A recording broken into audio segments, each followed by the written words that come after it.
Shalom semua, berjumpa lagi kita di channel ini, channel yang boleh dikatakan menceritakan tentang cerita-cerita yang berkaitan dengan Alkitab yang kita percaya. Terima kasih karena Anda memilih channel ini sehingga subscribers terus meningkat hari demi hari. Dan Anda dan kita yang mendengar setiap kali pelajaran dikongsikan sebelum-sebelum ini maupun pada saat ini, kita telah menjadi pendengar yang setia, yang menantikan akan firman Tuhan yang akan disampaikan. Amin. Baik, sebelum meneruskan pelajaran sebelum ini atau video sebelum ini, yaitu tentang orang mati, yang mana apabila seseorang telah mati, ia tidak terus bangkit pergi ke surga ataupun neraka. Firman Tuhan telah mengatakan mereka itu tertidur, sedang tidur, dalam arti mati tanpa rasa apa-apa. Jadi orang yang mati dari dahulu sampai sekarang itu masih tertidur, belum bangkit. Jika Anda yang masih ketinggalan mengetahuinya dan ingin mendengar secara teliti keseluruhannya, linknya ada di description video ini.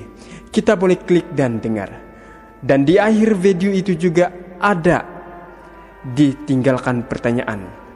Dan pertanyaannya itu adalah, bilakah orang-orang yang telah mati dalam kuburan itu akan bangkit? Bilakah mereka dibangkitkan dari kematian?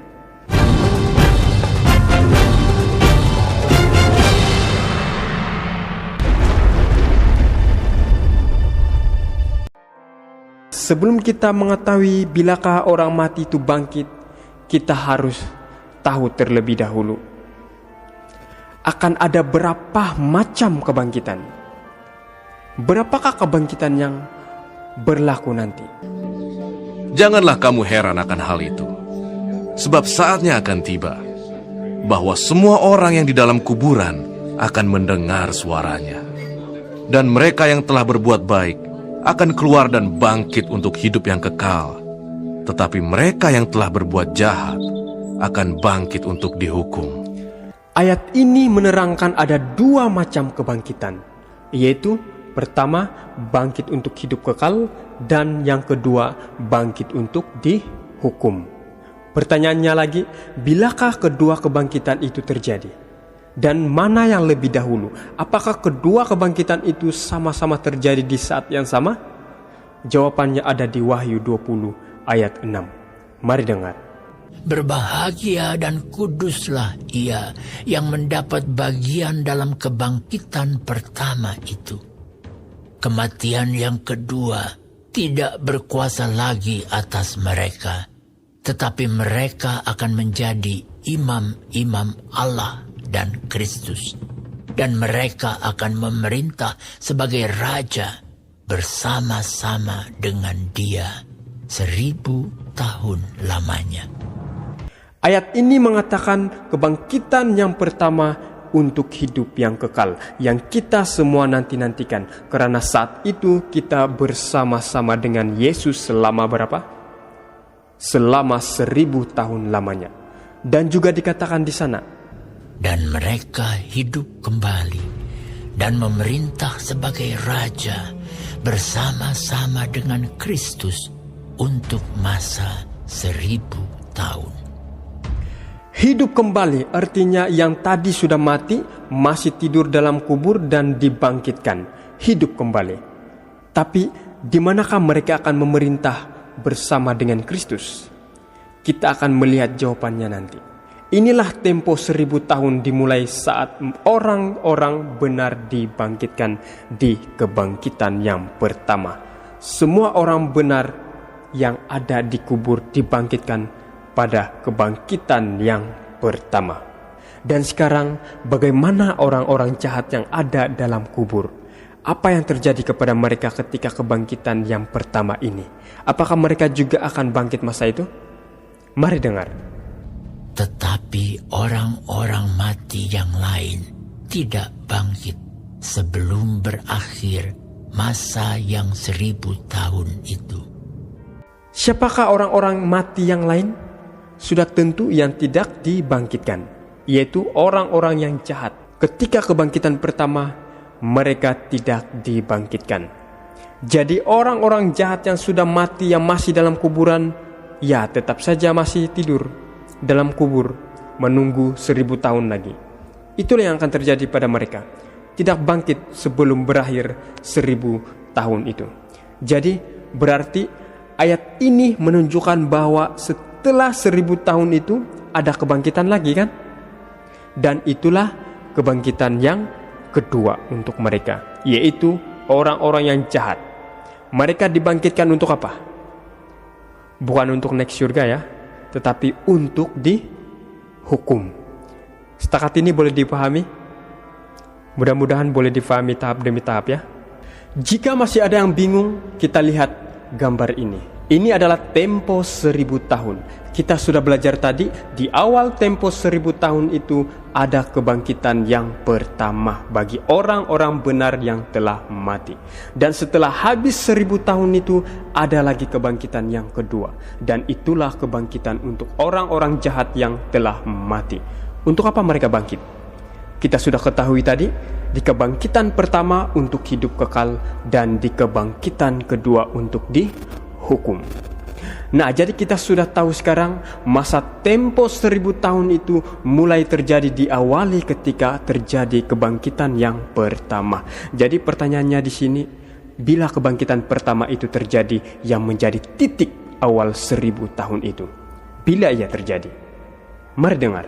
Sebab pada waktu tanda diberi, yaitu pada waktu penghulu malaikat berseru dan sangkakala Allah berbunyi, maka Tuhan sendiri akan turun dari surga, dan mereka yang mati dalam Kristus akan lebih dahulu bangkit. Jadi kebangkitan untuk hidup kekal yang kita bahaskan tadi terjadi saat Yesus datang yang kedua kali. Dan disitulah titik awal dimulainya tempo 1000 tahun. Dan ketika Yesus datang yang kedua kali, akan ada 4 kelompok manusia. Entah dia dari bangsa mana, suku mana, status apapun, jabatan apapun, orang kaya, orang miskin, para YouTubers kah, status tinggi rendah, dan siapapun dia, akan terbahagi kepada 4 kelompok ini ketika Yesus datang yang kedua kali.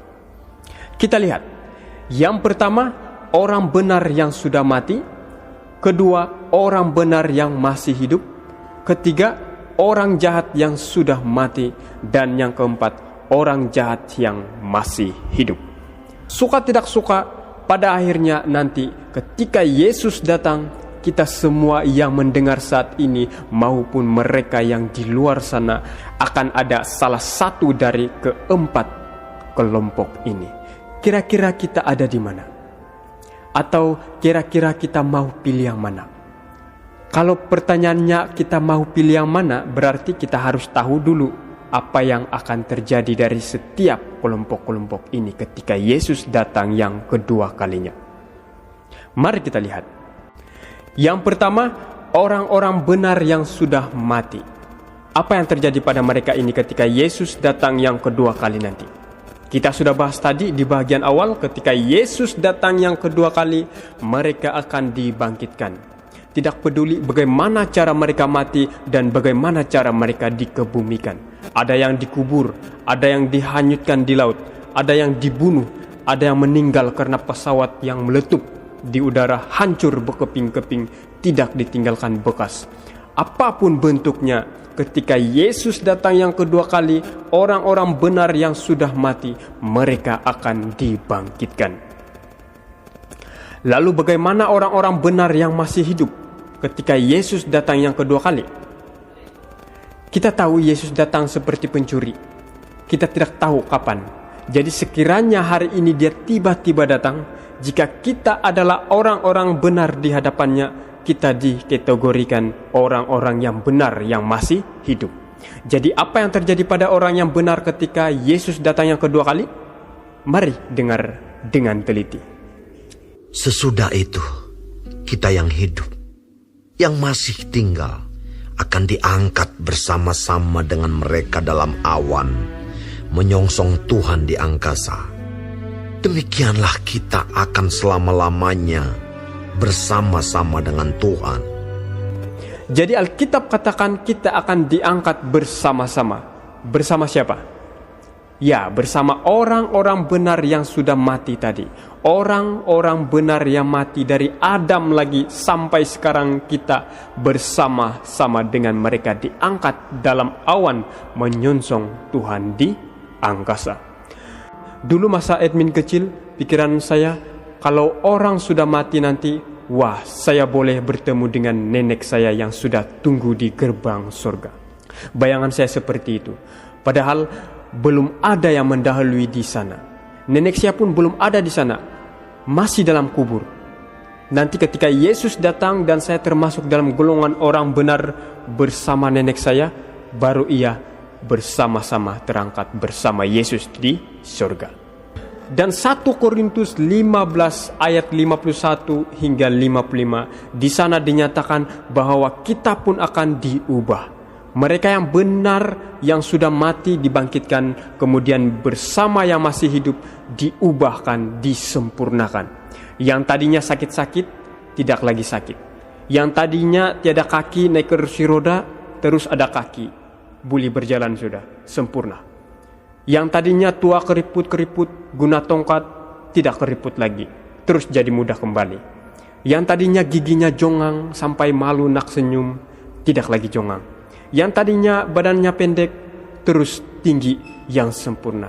Yang tadinya kurus sampai nampak tulang, tidak kurus lagi. Kita semua akan diubahkan. Tidak ada lagi sakit, penderitaan, sakit ini, sakit itu, dan sebagainya. Tidak ada lagi. Kita semua akan diubahkan, bersama-sama diangkat, bertemu dengan Tuhan di angkasa.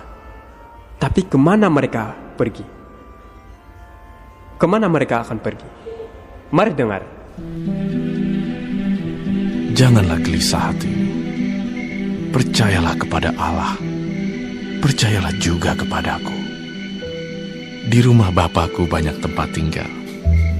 Jika tidak demikian, tentu aku mengatakannya kepadamu. Sebab aku pergi ke situ untuk menyediakan tempat bagimu. Dan apabila aku telah pergi ke situ dan telah menyediakan tempat bagimu, aku akan datang kembali dan membawa kamu ke tempatku, supaya di tempat di mana aku berada, kamu pun berada. Itulah satu janji Yesus ketika dia naik ke surga. Jadi pertanyaannya di awal yang tadi, yaitu di mana mereka akan memerintah bersama dengan Kristus? Jawabannya di surga. Di surgalah nanti orang-orang benar bersama Yesus memerintah selama berapa tadi? Selama 1000 tahun lamanya. Kita pulang di sana, saudara-saudari. Kita menikmati keindahan di tempat negara sendiri pun sudah senang luar biasa. Apatah lagi ini suatu tempat yang jauh lebih indah dari apa yang ada di dunia ini. Admin sangat rindu ke sana. Admin percaya saudara-saudari juga merindukan hal ini. Amin. Baik, orang benar yang sudah mati dan orang benar yang masih hidup. Kita sudah tahu bagaimana keadaan mereka ketika Yesus datang yang kedua kali. Sekarang, bagaimana pula kelompok yang ketiga? Orang jahat yang sudah mati. Sebentar tadi kita sudah dengar di Wahyu 20 ayat 5. Orang jahat yang sudah mati, mereka tidak akan bangkit sebelum berakhirnya masa 1000 tahun itu. Jadi tidak terjadi apa-apa pun terhadap mereka ketika Yesus datang yang kedua kali. Mereka tetap mati di dalam kubur, tetap tertidur sampai nanti habis masa 1000 tahun itu. Sekarang bagaimana pula dengan kelompok yang keempat, orang yang jahat yang masih hidup? Di tahap ini admin merasa ngeri, saudara-saudari. Mau memohon kepada Tuhan bahwa saya tidak mau berada di kelompok ini, karena suasananya sangat mengerikan. Mari kita dengar bersama-sama apa yang terjadi kepada mereka yang jahat masih hidup ketika Yesus datang kedua kali. Dan untuk memberikan kelegaan kepada kamu yang ditindas, dan juga kepada kami, pada waktu Tuhan Yesus dari dalam surga menyatakan dirinya bersama-sama dengan malaikat-malaikatnya dalam kuasanya di dalam api yang bernyala-nyala. dan mengadakan pembalasan terhadap mereka yang tidak mau mengenal Allah dan tidak mentaati Injil Yesus Tuhan kita. Mereka ini akan menjalani hukuman kebinasaan selama-lamanya, dijauhkan dari hadirat Tuhan dan dari kemuliaan kekuatannya. Pembalasan ini ditujukan kepada siapa? Kepada mereka yang tidak mau mengenal Allah dan tidak mentaati Injil Yesus. Sangat berbeza orang yang tidak tahu dengan orang yang tidak mau tahu. Sangat berbeza. Orang yang tidak mau mengenal Allah dan tidak mau mentaati Injil Yesus, pembalasan ini menjadi bahagian mereka. Mari kita coba lihat ke dalam diri kita, apakah selama ini kita benar-benar sungguh mau mengenal Tuhan kita? Tetapi bukan hanya sebatas hanya mengenal. Firman Tuhan juga mengatakan, apakah kita mentaati setiap Injil Yesus? Biarkanlah ini menjadi renungan kita pada saat ini. Apa jangan-jangan selama ini kita separuh hati? Apabila firman menyuruh untuk mentaati setiap Injil Yesus, tetapi kita katakan, nanti dulu Tuhan. Apakah begitu? Sudah mengenal Tuhan tapi belum mentaati. Biarlah saat ini, saudara-saudari, kita sudah diingatkan oleh firman, mengenal Tuhan dan mentaati Injil Yesus. Dan biarlah Roh Kudus menguatkan hati kita, agar kita boleh berkomitmen mulai saat ini. Amin. Selanjutnya, orang-orang yang jahatnya masih hidup akan terbunuh oleh cahaya kemuliaan Kristus. Ini bukan api neraka ya. Tentang api neraka dan di mana api neraka itu terjadi menurut Alkitab, jika berkesempatan nanti kita bahas. Selanjutnya, oleh sebab itu orang-orang jahat yang masih hidup, yang masih memegang dosa-dosa mereka tidak tahan akan cahaya kemuliaan Kristus masa itu. Itulah yang akan terjadi kepada golongan keempat ini ketika kedatangan Yesus yang kedua kali. Pertanyaannya sekarang, ketika kedatangan Kristus, apakah masih ada kesempatan bagi orang jahat untuk selamat, untuk bertobat? Apa masih ada? Tidak, saudara-saudari. Kesempatan kita adalah sekarang ini. Sekarang inilah kesempatan kita untuk bertobat, meminta ampun. Baik, mari kita simpulkan apa yang sudah kita pelajari sebentar tadi. Pada saat kedatangan Yesus, yaitu kedatangannya yang kedua, Kristus datang kembali. Orang benar yang mati dibangkitkan. Orang benar yang masih hidup diangkat dan diubahkan. Orang-orang benar diangkat bersama-sama dan dibawa ke surga. Kemudian orang jahat yang mati, mereka tetap mati, masih tidur. Orang jahat yang hidup, mereka akan binasa. Lalu pertanyaannya, seperti apakah kondisi bumi kita itu ketika kedatangan Yesus yang kedua kali? Mari kita dengar. Maka memancarlah kilat dan menderulah bunyi guruh, dan terjadilah gempa bumi yang dahsyat seperti belum pernah terjadi sejak manusia ada di atas bumi. Begitu hebatnya gempa bumi itu. Ada yang ingat gempa yang dahsyat yang pernah terjadi? Di mana? Di Indonesia yang kita ingat. Gempa bumi tsunami yang terjadi di Aceh, kan? Sungguh luar biasa dahsyatnya, menyedihkan, mengerikan. Terus kemudian di Jepang juga luar biasa.